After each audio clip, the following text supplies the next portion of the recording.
Hi everyone, कैसे आप सभी? उम्मीद करता हूँ आप सभी बहुत अच्छे होंगे। तो लास्ट सेशन में हमने जेनकिंस में देखा था कि जेनकिंस में किस तरीके से आप जो अपना गिटहब है उसको इंटीग्रेट कर सकते हैं with the help of Jenkins.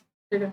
और उसमें हमने आपको मैनुअल होस्टिंग भी बताई थी कि आप किस तरीके से अपना जो जेनकिंस में जो वर्क स्पेस के अंदर जो भी आपका कंटेंट पड़ा है, जो कि आपने फैच किया है गिटहब रिपॉजिटरी से, ठीक है, उसको आप किस तरीके से लाइव कर सकते हैं विद द हेल्प ऑफ एचटीटीपीडी। ठीक है। तो हमने लास्ट सेशन में बताया। तो जो आज का सेशन है उसमें हम देखने जा रहे हैं कि एनसिबल क्या है। ठीक। एनसिबल के बारे में हम जानने की कोशिश करेंगे कि एनसिबल्स क्या है, एनसिबल का हम क्यों यूज़ करते हैं, एनसिबल किस तरीके से हमारे लिए हेल्पफुल है। ठीक है। और उसके साथ एनसिबल के बारे में थोड़ा और कुछ जो भी एक्स्ट्रा है वो जानेंगे। ठीक। तो हम इसको स्टार्ट करते हैं। तो बेसिकली एनसिबल एक आपका कॉन्फ़िगरेशन टूल है। ठीक है। तो उसको समझने से पहले हम इस जो सिनेरियो उसको समझते हैं। अब मान लीजिए कि आपके पास एक यूज़र है और आपके पास एक सिंगल सिस्टम। अब आपको उसमें कुछ चेंजेस करने हैं, मतलब कि आपको उस सिस्टम के अंदर या आपको जो लैपटॉप है उसके अंदर या डेस्कटॉप है जो है उसके अंदर आपको कोई सॉफ्टवेयर इंस्टॉल करना है, तो आप किस तरीके से करेंगे? अगर एक ही सिस्टम है तो कोई प्रॉब्लम ही नहीं है, आप जाएँगे बस वो इंस्टॉल कर लेंगे। ठीक है, चाहे ऑनलाइन कर लेंगे, चाहे आप किसी पेन ड्राइव वगैरह की हेल्प से या ड्राइवर्स की हेल्प से उसको इंस्टॉल कर लेंगे। ठीक। अगर वही बात अगर बड़े लेवल पर आ जाए तो क्या होगा? मतलब कि एक इंडस्ट्री है, एक कंपनी है, उसके अंदर मान लीजिए 100 सिस्टम है, 100 सिस्टम्स लगे हुए हैं, 100 वर्कर्स उसके अंदर काम करते हैं, हर एक को एक इंडिविजुअल सिस्टम दिया हुआ है। जस्ट लाइक आप इसको समझ लीजिए कि एक कॉल सेंटर है।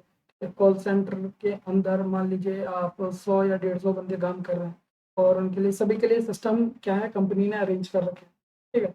अब क्या है कि उनके अंदर अगर मेंटेनेंस करना है या फिर उन सिस्टम्स के अंदर कोई स्पेसिफिक सॉफ्टवेयर इंस्टॉल करना है या कोई सिक्योरिटी पैच डालना है, ठीक है, तो उसके लिए क्या है, एक बंदे को या फिर एक पूरी टीम को हायर किया जाएगा और उनसे कहा जाएगा कि हमारे पास इतने नंबर ऑफ सिस्टम है और इन सभी के अंदर आपको कॉन्फ़िगरेशन जो ये है ये परफॉर्म करनी है। ठीक है। तो एक जो सिनेरियो है वो ये बनता है कि अब क्या है, जो बंदा है, टीम में से एक बंदे को निकालेंगे और उसको डिवाइड कर देंगे कि भाई तुमको ये 20 सिस्टम पे करना है, अगले बंदे को बोल देंगे तुमको इन 20 सिस्टम पे करना है, अगले बंदे को बोल देंगे तुमको इन 20 सिस्टम पर करना है। ठीक है। अब मान लीजिए कि उन स्पेसिफिक इस एक बंदे को इस सिस्टम पर कम से कम 4 या 5 पैकेजेस इंस्टॉल करने हैं। ठीक है। पहला जैसे कि एक सर्वर करना है, दूसरा एक गिट करना है, ठीक है, और जेनकिंस करना है और अदर जो हैं वो भी इसके अंदर इंस्टॉल करना है। ठीक। तो ये क्या करेगा, ये वन बाय वन जाएगा, ये जाएगा इस सिस्टम पे, पहले वन सिस्टम पे जाएगा, इस पर परफॉर्म करेगा सारे टास्क। जब ये ओके हो जाएगा देन दूसरे पे मूव करेगा, फिर इस पर परफॉर्म करेगा, देन तीसरे पे मूव करेगा, देन चौथे में मूव करेगा और इस तरीके से करते करते क्या करेगा, इसको जो टास्क दिया है 20 सिस्टम का ये उसको परफॉर्म करेगा। और इन 20 सिस्टम्स पर ये जो कॉन्फ़िगरेशन है, जो इसको सॉफ्टवेयर इंस्टॉल करना है या फिर जो भी मैनिपुलेशन करनी है, उसमें अप्रॉक्स मान लीजिए कि तो लग जाते हैं 3 से 4 घंटे। ठीक है, वैसे इससे ज़्यादा टाइम ही लगने वाला है क्योंकि अगर जैसे मान लें अगर हमको एक एचडी का ग्राफ़िक्स अगर हमको डालना होता है तो वो भी विंडोज़ के अंदर टाइम ले जाता है। ठीक है। तो उस केस में क्या होगा कि यहाँ पर इसको टाइम लगा और पूरी टीम को जो है काम करने में कितना टाइम लग जाएगा, कम से कम 3 से 4 दिन लग जाएँगे। तो इसमें क्या होगा, इसमें जो हमारी एक तो टाइम ज़्यादा लगेगा। ठीक है। अब मान लो कि कंपनी को चाहिए कि 2 घंटे के अंदर ही वो सारा काम जो है खत्म हो जाए। पर जब उसमें मैन पावर लगी हुई है तो वो मैन पावर कहीं अपने हिसाब से काम करेगी, कहीं थोड़ा स्लो करेगी, कहीं थोड़ा फ़ास्ट करेगी। ठीक है। और हो सकता है कि कंप्यूटर की जो एफिशिएंसी है, जो भी सिस्टम की एफिशिएंसी है, उस पर भी डिपेंड करेगी उसका आईओएस कितना तेज़ है और उसकी जो प्रोसेसर उसका कितना तेज़ है, ठीक है? उस पर भी डिपेंड करता है। तो उसमें क्या है कि टाइम आपका लग सकता है। दूसरा ये है कि इसकी जब नंबर ऑफ अगर मान लीजिए कि अगर 10 बंदे या 20 बंदे इस पर आपने लगाए तो भाई उनको आपको पैसे भी तो देने पड़ेंगे, ठीक है? उनकी एक सैलरी भी तो होगी, तो उनको आपको वो सैलरी भी देनी पड़ेगी, ठीक है? उसके बाद उसमें ये भी रहता है कि किसी-किसी में कहीं एरर आ गया, कुछ फेलियर हो सकता है, कहीं कोई बंदा करने गया, एक बंदा है जिसको हायर किया गया और उसने इंस्टॉल करने की जगह क्या किया, गलत जगह इंस्टॉल कर दिया या फिर कोई पैकेज उससे मिस हो गया, उस केस में क्या हो जाता है, हमारा जो सिस्टम है वो क्रैश कर जाता है। तो वहाँ फेलियर आने के चांसेस भी होते हैं। उसके साथ ये जो मैनुअल बंदे हैं इन पे ट्रस्ट करना भी मुश्किल हो जाता है किसी स्पेसिफिक कंपनी को। हो सकता है ये जो जो सॉफ्टवेयर है वो इंस्टॉल कर रहे हो वो पायरेटेड हो, ठीक है? तो उस दौरान क्या होता है कि जो हमारी सिक्योरिटी है उसके साथ ब्रीचिंग का खतरा क्या है बढ़ जाता है। उसके बाद इनको भी मैनेज करने के लिए हमें एक बंदा हायर करना पड़ेगा, ठीक है? कि भाई ये जो 20 बंदे हमने आज हायर किए हैं, अब आपको इस पे ध्यान देना है कि आज ही आज में इस पर सभी सिस्टम्स पे ये सॉफ्टवेयर इंस्टॉल होना चाहिए या फिर 2 दिन के अंदर ये सारा काम परफॉर्म हो जाना चाहिए, जिससे कि हम इसको आगे कंटिन्यू कर सकें हमारे अपने वर्क पे, ठीक? तो इसमें ओवरऑल जो इश्यूज़ आते हैं वो क्या होते हैं कि एक तो टाइम कंज्यूमिंग है, ठीक है? ऊपर से हाई कॉस्ट है इसकी, क्योंकि बंदों की कॉस्ट अलग होगी, फिर जो आप इसमें सॉफ्टवेयर डाल रहे हो वो भी कॉस्ट है, इनको तो सैलरी देनी देनी है। आपने जो इनके अंदर जो सॉफ्टवेयर आप यूज़ करोगे, आपको लाइसेंसिंग वाले सॉफ्टवेयर यूज़ करने होंगे, ठीक है? तो उनकी कॉस्ट पहले से हाई होगी। फिर उसके बाद एक बंदे ने किया, उसमें फेलियर आने के चांसेस, सिस्टम क्रैश भी हो सकते हैं, तो ये भी आपके चांसेस बन जाते हैं, ठीक है? उसके बाद सिक्योरिटी ब्रीचिंग का भी खतरा हो जाता है। अगर पायरेटेड सॉफ्टवेयर है या फिर उसने इंटेंशनली कोई काम किया है इस तरीके से, तो आपको सिक्योरिटी ब्रीच का भी खतरा आ जाता है। उसके बाद इसको मैनेज करना भी मुश्किल होगा कि 20 बंदे हैं, उनको भी मैनेज करना भी तो एक टफ टास्क है। तो इस तरीके से इसमें ये इश्यूज़ थे। इसको ओवरकम किया हमारे एनसिबल ने। अब एनसिबल किस तरीके से काम करता है, एनसिबल क्या करेगा, इस पर हम क्या करेंगे, एक प्लेबुक बना देंगे, इस पे डिफाइन कर देंगे कि भाई ये प्लेबुक है तुम्हारी, ठीक है? और बस हमें क्या करना होगा, उस प्लेबुक को रन करना होगा। तो एनसिबल क्या करेगा, एनसिबल अपने साइड से एक आप इस तरीके से मान लीजिए जो पैकेज है, प्लेबुक का जो पैकेज है, उसका क्या करेगा, सब पर ब्रॉडकास्ट कर देगा। तो सब पर ब्रॉडकास्ट होगा, वो यहाँ से जाएगा इस वाले के पास, फिर इस वाले के पास, फिर इस वाले के पास, इस तरीके से वो जितने भी नंबर ऑफ सिस्टम होंगे सबके पास ब्रॉडकास्ट हो जाएगा, ठीक? अब क्या होगा, वो सभी मशीन्स पर एक साथ काम करेगा। मतलब कि सोचिए, आपको ना टीम हायर करने की जरूरत है, ना ही जो 20 बंदे हैं उनको हायर करने की आवश्यकता पड़ रही है, ना ही आपको किसी मैनेजमेंट वाले बंदे को हायर करने की आवश्यकता पड़ रही है, ठीक है?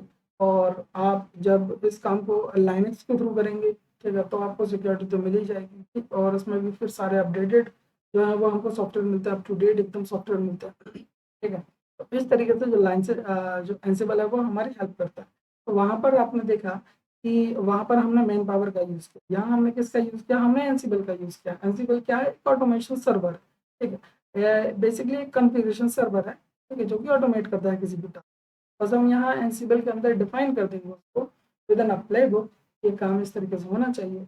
और एंसिबल क्या करेगा, एंसिबल उस प्लेबुक को रन करेगा, सभी के पास ब्रॉडकास्ट करेगा उस प्लेबुक के अंदर जो भी लिखा हुआ है, और वही सारी चीज़ें सभी स्पेसिफिक जो सिस्टम्स उनके साथ कनेक्ट हैं, जितने भी नोड्स उस एंसिबल के साथ कनेक्ट हैं, सभी पर वो एक ही बार में इंस्टॉल हो जाएगी, एक ही बार में वो सारी मैनिपुलेशन परफॉर्म हो जाएगी, ठीक है? तो इस तरीके से हमारा क्या हो रहा है, हमारा जो टाइम है वो सेव हो रहा है, और इसके साथ हमारी जो कॉस्ट है वो भी कम होगी, क्योंकि अब हमें बंदों को हायर नहीं करना पड़ रहा, उनको सैलरी नहीं देनी पड़ रही, एक मैनेजमेंट बंदे को नहीं हायर करना पड़ रहा, ठीक है? तो इस तरीके से हमारी जो कॉस्ट है वो भी कम होगी। उसके बाद ये है ईज़ी हैंडलिंग, हैंडलिंग भी ईज़ी होगी, क्योंकि हमें सिर्फ प्लेबुक बनानी है और उसको ब्रॉडकास्ट करवा देना है, ठीक? उसको रन कराना है। एंड देन उसके बाद जो सिक्योरिटी है वो तो इम्प्रूव होगी, क्योंकि ये जो लाइनक्स बेस्ड सर्वर है, तो लाइनक्स तो भाई पहले से ही आपकी सिक्योर है। और उसके साथ हम इसके साथ सिक्योरिटी पैचेस भी हैं, वो भी इंस्टॉल कर सकते हैं। इस तरीके से जो सिक्योरिटी है उसको भी इम्प्रूव किया जा सकता है, ठीक है? अब हम जानते हैं एंसिबल के बारे में कि बेसिकली एंसिबल है क्या। एंसिबल जो है वो है आपका कॉन्फ़िगरेशन मैनेजमेंट, ठीक है? ये जो कॉन्फ़िगर हैं, कॉन्फ़िगरेशन करने के लिए किया जाता है, ठीक है? तो जितनी भी कॉन्फ़िगरेशन हमारी होनी है, उन सभी को मैनेज करता है with the help of playbook, with the help of CFG, और कई सारे इसकी टर्मिनोलॉजी है, उनके थ्रू क्या करता है, ये जो कॉन्फ़िगरेशन है उनको क्या करता है, मैनेजमेंट करता है।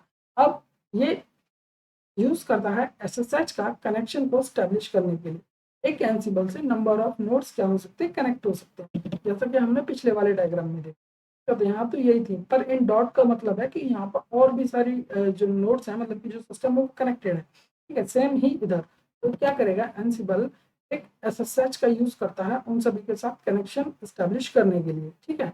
और फिर ये क्या होता है, ये एक सिंगल मशीन होती है हमारी, जो कि कॉन्फ़िगर कर सकती है एन नंबर ऑफ नोड्स को, जो कि अभी हमारे केस में क्या थे, सिस्टम्स थे, ठीक है? जो कि अटैच किससे, मास्टर से, और मास्टर कौन है हमारा, यहाँ एंसिबल है।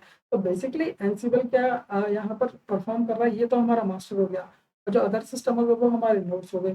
तो सिर्फ हम एक मास्टर मशीन के थ्रू हम नंबर ऑफ एन जो नोड्स हैं, जो अदर जो सिस्टम्स हैं, उन सभी को एक ही बार में हैंडल कर सकते हैं, उनको कॉन्फ़िगर कर सकते हैं। और उसके बाद एक और इसकी जो एडवांटेज आ जाती है वो ये है कि ये एक एजेंट लेस टूल है। इसके अंदर कोई भी एजेंट नहीं है जो कि कनेक्शन को एस्टेब्लिश करता है, जैसे कि आपने सुना होगा कि थ्री वे हैंडशेकिंग होती है, पहले एक्नॉलेजमेंट होता है, ठीक है? पहले कनेक्शन के लिए रिक्वेस्ट भेजा जाती है, फिर एक्नॉलेजमेंट। तो इस तरीके से यहाँ पर कोई भी जो है बेसिकली एक एजेंट का यूज़ नहीं हो रहा है, जो कि आपके बीच में मीडिएटर का काम करे। ये जो भी काम करेगा डायरेक्ट करेगा, अपने थ्रू करेगा, ठीक है? इसमें कोई भी मीडिएटर का यूज़ नहीं हो रहा है, ठीक है? अब ये जैसे कि मैंने बोला कि ये काम करता है ब्रॉडकास्टिंग पे। बेसिकली वो ब्रॉडकास्टिंग नहीं है, वो पुश मैकेनिज़्म है। वो आपको समझाने के लिए मैंने बोला कि वो क्या है, ब्रॉडकास्टिंग मैकेनिज़्म। क्योंकि क्या करता है, ब्रॉडकास्टिंग में एक ही टाइम पर सभी के साथ उस इन्फॉर्मेशन को शेयर करता है। तो बेसिकली ये सिमिलर है आपके पुश मैकेनिज्म से। एक ही बार जहाँ जो प्लगइन यहाँ पर हमारी रन होगी एंसिबल के ऊपर, एंसिबल जिस जो प्लेबुक है उसको रन करेगा, तो उसमें जितने भी नंबर ऑफ होस्ट डिफाइन होंगे, चाहे वो 100 हो, चाहे 200 हो, चाहे कितने भी हों वो इन नंबर्स हों, तो सभी के पास वो क्या करेगा, पुश कर देगा उस जो प्लेबुक के अंदर जितने भी सारे जो पैकेजेस आपने डिफाइन किया, उन सभी को पुश करेगा कि भाई आपको जो चाहिए वो आप रख लें अपने पास में। ठीक है? और वो सभी इंस्टॉल कर लेंगे उसको। अब ये जो बनाया है, ये बनाया है आपके रेड हैट कम्युनिटी ने, ठीक है? और ये 2013 का है। इसका एक और पेड वर्ज़न आता है जिसको बोलते हैं एंसिबल टावर, ठीक है? वो पेड वर्ज़न है। तो वो जीयूआई बेस्ड है। बेसिकली ये जो एंसिबल है हमारा, ये कमांड लाइन बेस्ड है, ठीक है? तो हम ये कमांड लाइन के थ्रू चलेंगे सभी को, ठीक है? क्योंकि जीयूआई थोड़ा आसान हो जाता है और वो ड्रैग एंड ड्रॉप हो जाता है। तो बेसिकली जो एंसिबल टावर है वो पेड भी है, तो पेड को तो हम यहाँ यूज़ नहीं कर सकते और हर किसी के लिए पॉसिबल भी नहीं है कि हर कोई परचेज़ भी कर सके। तो हम फ्री वाले वर्ज़न के साथ चलेंगे। उसके बाद ईज़ी टू हैंडल, ये बहुत आसान है इसको इस पर काम करना। आपको बस प्लगइन बनाने हैं, कुछ नंबर्स ऑफ स्टेप्स होते हैं, कुछ चीज़ें हैं जिनको आपको ध्यान रखना है, कुछ स्ट्रक्चर्स हैं जिनको ध्यान रखना है, कुछ कमांड्स हैं जिनको ध्यान रखना है, बस काम खत्म हो जाएगा। अब आपकी जो प्लग है वो बनती है आपकी YAML फाइल के अंदर, मतलब YAML के अंदर। तो YAML क्या है? येट अनदर मार्कअप लैंग्वेज, ठीक है? ये बेसिकली सिंपल है, बहुत ज़्यादा सिंपल है, जस्ट लाइक आपकी इंग्लिश, ठीक है? कि नेम क्या है, उसका ये नाम है, और होस्ट क्या है, भाई होस्ट ये है, ठीक है? तो बहुत ही ज़्यादा सिंपल है, बस आपको डिफाइन करना होता है। एक की वैल्यू पेयर्स के अंदर होती है, तो उसकी की देनी है, उसकी वैल्यू देनी है, ठीक है? बहुत ईज़ी है। जब हम इसको करेंगे तो आपको समझ में एंसिबल किस तरीके से काम करता है, किस तरीके से प्लेबुक लिखी जाती है, इस तरीके से प्लेबुक जो है एग्जीक्यूट होती है, ठीक है? अब इसके यूज़ केसेस बताएँ अगर हम, कि एंसिबल को यूज़ कहाँ-कहाँ किया जाता है, तो एंसिबल कॉन्फ़िगरेशन मैनेजमेंट के अंदर सबसे ज़्यादा यूज़ होता है। देन जो ऐप का जो डिप्लॉयमेंट जो होता है, डिप्लॉयमेंट फेजेज़ में सबसे ज़्यादा यूज़, देन जहाँ कंटीन्यूअस डिलीवरी हमें करवानी है, तो वहाँ पर ये यूज़ होता है। मतलब कि आप देख रहे हो, कंटीन्यूअस इंटीग्रेशन के लिए हम जेनकिंस का यूज़ करते हैं, और डिलीवरी के लिए हम ऐप का एंसिबल है उसका यूज़ करते हैं। इसके थ्रू आप अदर के पास भी जा सकते हैं, जैसे कि पपेट हो गया, ठीक है? उनकी हम बात भी नहीं करेंगे यहाँ, क्योंकि हमारा जो मेन फ़ोकस है वो एंसिबल के ऊपर है। एंसिबल जो है वो नया है, ठीक है? शेफ़ के अकॉर्डिंग, शेफ़ और एंसिबल के अंदर, दोनों के अंदर कॉम्पिटिटिवनेस है, क्योंकि जो शेफ़ है उसमें रेसिपी बनाते हैं और वो रूबी लैंग्वेज के अंदर है, तो उसके लिए कहीं आपको रूबी लैंग्वेज सीखनी पड़ेगी, ठीक है? और उसमें क्या है, उसमें एक एजेंट होता है, तो वो क्या है, उसमें थोड़ा टाइम का जो डिले है वो कहीं न कहीं एक्सटेंड हो जाता है। पर अगर हम एंसिबल की बात करें तो एजेंट लेस है, और उसके बाद ये YAML का यूज़ करता है, जो कि बहुत ईज़ी है रूबी के अकॉर्डिंग तो, ठीक है? तो इसलिए हम एंसिबल की ही बात करेंगे, और इसको हम यूज़ करते हैं कंटीन्यूअस डिलीवरी के लिए। इंटीग्रेशन के लिए हम यूज़ करते हैं जेनकिंस को, डिलीवरी के लिए हम मोस्टली अब एंसिबल का यूज़ करने लगे। और जैसे है आगे आने वाली जो इंडस्ट्री है, ठीक है? आगे आने वाले जो टाइम, उसमें भी एंसिबल का ही यूज़ होने वाला है, उसमें कोई डाउट नहीं। तो हम प्रोविज़निंग के लिए भी यूज़ करते हैं, सर्वर्स की जो प्रोविज़निंग होती है, उसमें भी इसको यूज़ करते हैं। सिक्योरिटी कंप्लायंस के लिए भी हम इसका यूज़ कर सकते हैं, ठीक है? और वो होता भी है। और ऑर्केस्ट्रेशन के लिए, मतलब कि अगर हमें कहीं कंटेनर्स क्रिएट करने हैं, कंटेनर्स को मैनेजमेंट करना है, तो उसके लिए भी हम इसका यूज़ कर सकते हैं। इस जो टर्मिनोलॉजी है ऑर्केस्ट्रेशन, इसको हम आगे आने वाले कुछ लेक्चर्स में समझेंगे, जहाँ पर कि हम डॉकर का या फिर कुबरनेटिस को समझ रहे होंगे। तो वहाँ पर ये टर्मिनोलॉजी मोस्टली यूज़ की जाती है ऑर्केस्ट्रेशन। अब अगर हम बात करें कि एंसिबल का आर्किटेक्चर कैसा है, तो देखिए एंसिबल का जो आर्किटेक्चर है वो बस कुछ इतना सही है, जिसमें कि हमारे पास सेंटर में रहता है हमारा एंसिबल का वर्कस्टेशन, जो कि सारे काम को परफॉर्म करेगा, ठीक? उसके बाद हमारे पास होती है एक इन्वेंटरी, उसके बाद हमारे पास होती है प्लेबुक, ठीक? इन्वेंटरी का मतलब क्या है? इन्वेंटरी के अंदर हम जितनी जल्दी एक इन्वेंटरी, बेसिकली हिंदी में हम बोलते हैं हम गोदाम, ठीक है? जहाँ पर कि हम सारी इन्फॉर्मेशन जहाँ पर हम सारे पैकेजेस वगैरह को रखते हैं। जैसे कि फ्लिपकार्ट की इन्वेंटरी है, अमेज़न की इन्वेंटरी, तो वहाँ क्या है, वहाँ प्रोडक्ट रखे हुए हैं बहुत सारे, ठीक है? तो इस तरीके से जो हमारी इन्वेंटरी यहाँ एंसिबल की होती है, उसके अंदर हमारे नंबर ऑफ होस्ट या फिर ग्रुप्स हो गए, सिंगल होस्ट हो गए, उनकी डिटेल्स यहाँ पर की हुई होती है। वहाँ जो डिटेल्स है वो हम यहाँ स्टोर करते हैं। अब मान लीजिए कि हमें इन नंबर ऑफ सिस्टम पर ये टास्क परफ़ॉर्म करना है, तो हम क्या करेंगे, इनकी जो आईपीस है ना, प्राइवेट आईपी, उनको यहाँ इन्वेंटरी के अंदर स्टोर करा देते हैं। यहाँ पर जो आईपीस है वो स्टोर हो गए इन्वेंटरी के अंदर, ठीक है। तो बेसिकली क्या काम होगा, जब हम प्लेबुक को रन करेंगे तो इन्वेंटरी के थ्रू जो है वो प्रोसेस होगी पूरी, तो ऑटोमेटिकली जो टास्क है वो इन सभी सिस्टम के ऊपर होगा। ठीक है? तो मतलब कि शॉर्ट में ये कहूँ कि जितने भी हमें नंबर ऑफ सिस्टम या नंबर ऑफ नोड्स के ऊपर वो टास्क परफॉर्म करना है, उन सभी की प्राइवेट जो आईपीस हैं, जो भी आईपी हैं, उनको हम मेंशन कर देते हैं यहाँ पर। अब यहाँ पर हमने मेंशन कर दी, उनकी आईपी मेंशन कर सकते हैं, उनका ग्रुप मेंशन कर सकते हैं, और आप उनको सिंगल जो होस्ट है उनको भी आप मेंशन कर सकते हैं इन्वेंटरी के अंदर। वो भी हम आगे आने वाले लेक्चर्स के अंदर कवर कर लेंगे, ठीक। अब जो दूसरा टास्क होता है वो होता है हमारा प्लेबुक। अब बेसिकली प्लेबुक क्या होती है, प्लेबुक के अंदर हम ये डिफाइन करते हैं कि हमें क्या जो टास्क है वो परफॉर्म कराना है, कितने होस्ट के ऊपर परफॉर्म कराना है, ठीक है। तो उस सभी को हम लिखते हैं प्लेबुक प्लेबुक के अंदर, जो कि होती है हमारी ईएमएल लैंग्वेज के अंदर, ठीक है। जैसे कि हमें अगर कोई पैकेज इंस्टॉल करना है तो हम प्लेबुक के अंदर लिख देंगे, कितने होस्ट के ऊपर कराना है, कौन कौन से होस्ट के ऊपर कराना है, तो वो हम सभी क्या करेंगे, प्लेबुक के अंदर लिख देंगे, ठीक है। अब क्या होता है, ये दोनों चीजें मर्ज होकर कहाँ जाती हैं, एनसिबल के पास जाती हैं। एनसिबल जब वर्क स्टेशन के पास जाएंगी तो वहां से क्या होगा, सबसे पहले वो क्या करेगा, इन्वेंट्री में ये सारे आईपीस जो यहाँ पर इन्वेंट्री के अंदर आईपीस मर्ज आपने कर रखे हैं, जो कि आपने लिख रखे हैं, उन सभी को स्कैन करेगा। जब सभी को स्कैन कर लेगा, देन उसके साथ में क्या करेगा, एसएसएच जो कनेक्शन है वो उनके साथ गैदर वो उनके साथ स्टैब्लिश करेगा। जैसे ही आपका जो एसएसएच कनेक्शन स्टैब्लिश हो जाएगा, देन वो क्या करेगा, प्लेबुक के थ्रू उन टास्क को क्या करेगा, सभी पे एक ही साथ में परफॉर्म कर देगा। इस तरीके से जो एनसिबल का जो आर्किटेक्चर है वो हमने यहाँ पर समझा कि किस तरीके से एनसिबल जो है काम करता है, उसमें कौन कौन सी टर्मिनोलॉजीज होती हैं। मेनली जो मोस्ट है वो यही है, इसके अलावा भी बहुत कुछ है जो कि हम आगे आने वाले लेक्चर्स के अंदर कवर कर लेंगे। तो अभी के लिए इतना ही, हमने यहाँ पर देख लिया कि एनसिबल बेसिकली है क्या, और किस तरीके से हम एनसिबल का यूज़ करते हैं, किस तरीके से हमारे लिए हेल्पफुल है ये। तो आई होप आपको ये समझ में आया होगा। अगर इसके रिगार्डिंग कोई भी डाउट होता है तो आप मुझे मैसेज कर सकते हैं, मुझे कमेंट कर सकते हैं। I will ready to help you. Okay, thank you. अब हम नेक्स्ट वीडियो सेशन में जल्दी मिलेंगे आपसे। ओके।